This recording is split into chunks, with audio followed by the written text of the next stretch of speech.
This is my DW735 planer from DeWalt. This is the 3-knife cutter head that comes with it, and the blade life has always been my number one complaint since day one with this planer. And this is the Shelix cutter head upgrade made by Bird Tools. Now, I have no affiliation with Bird Tools. This was actually a gift from a longtime community member, Derek Jones.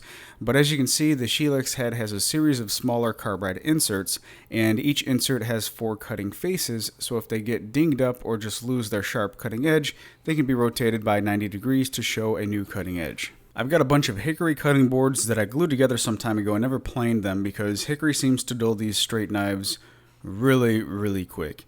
These will be a good sacrificial material to run through the planer before and after the upgrade to not only see the cut surface, how that compares, but also to measure the noise output for the planer. Each of these cutting boards is about 10 inches wide, and for consistency's sake, I made sure to mark the face and direction for the straight knife and Shelix cut. This is my setup to measure the noise output. I have a sound meter app downloaded on my phone and used a clamp in my leg vise to hold the phone in a constant position about 5 feet from the planer. And I'm not sure if this is, the correct or standard distance to measure audio, and I'm not sure how accurate the sound meter app is. But in this case, I really don't care because I'm not trying to get an absolute reading. Instead, I'm just trying to get a relative before and after reading in the same environment.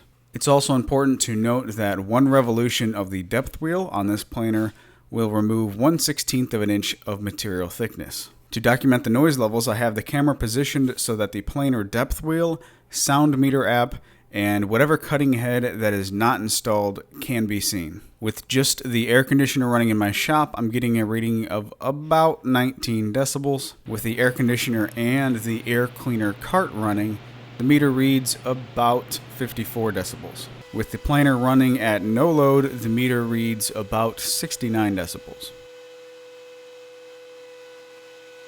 With a 1/4 turn or a 1/16 of an inch depth of cut, the meter is reading about 71 decibels. With a 1/2 turn or 1/32 of an inch depth of cut, the meter reads about 68 decibels.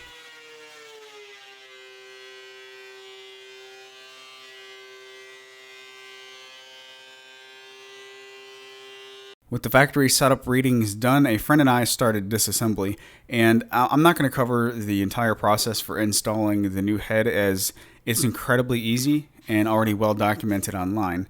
It would have taken us about an hour or less if we didn't have to run to the store and get a socket for the drive pulley. It's really easy to do.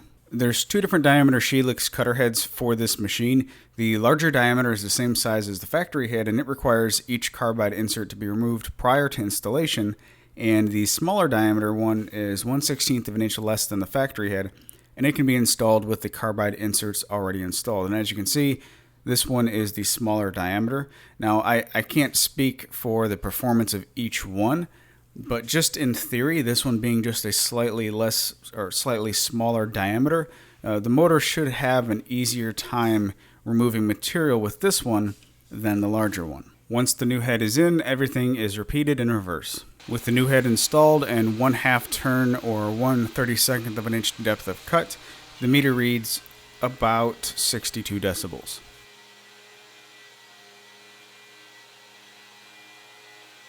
And with 1/4 of a turn, or about 1/16 of an inch depth of cut, the meter reads about 64 decibels.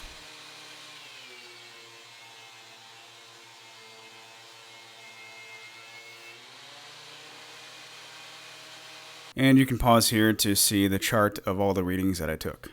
So when it comes to the upgrade, there's 3 main things that you're upgrading. Number 1 is the longevity of the blades. That was my biggest gripe with that planer since day one, really, is the inconsistency in the blade life. Some blades you'll get last a reasonable amount of time, and then others, they nick on the very first pass of relatively clear wood. So there's a big inconsistency with the original straight blades, and while I did just install the Shelix, the helical head upgrade, I don't have a lot of experience with it, obviously. I have heard a lot of feedback from other people who have had that same machine with the same upgrade for over a year, and they're still on the same cutting edge. They haven't rotated the blades at all. So Just like my jointer, which also has a helical head, I expect a lot of life out of those blades. I've had my jointer for about 3 years and haven't rotated the heads on it either. So the longevity of the blades is definitely a huge upgrade. The noise, it is a slight reduction. It's not a huge reduction, but it's a measurable amount of audio reduction from the machine. And then the final thing, which is really hard to show on camera, is the surface finish, the finish right off the machine. And I can definitely tell, like I said, it's hard to show on camera, but I can definitely tell which side is the helical head and which side was the straight knives on this hickory. And because those knives were relatively new, the straight blade knives, I did get a good surface off of the hickory with the straight knives. But I wanted to really test the helical heads, so I ran a piece of curly maple through, which is guaranteed to tear out with the straight knives. It's impossible for it not to, it seems like.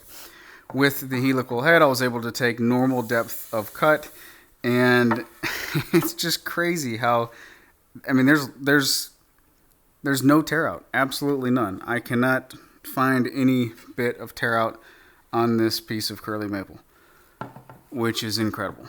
So longer knives, or longer blade life, quieter, and better surface finish. Anyway, hopefully this helps. If you want some more information, check out my website article for this video. You guys take care, have a great day, and I'll catch you on the next one.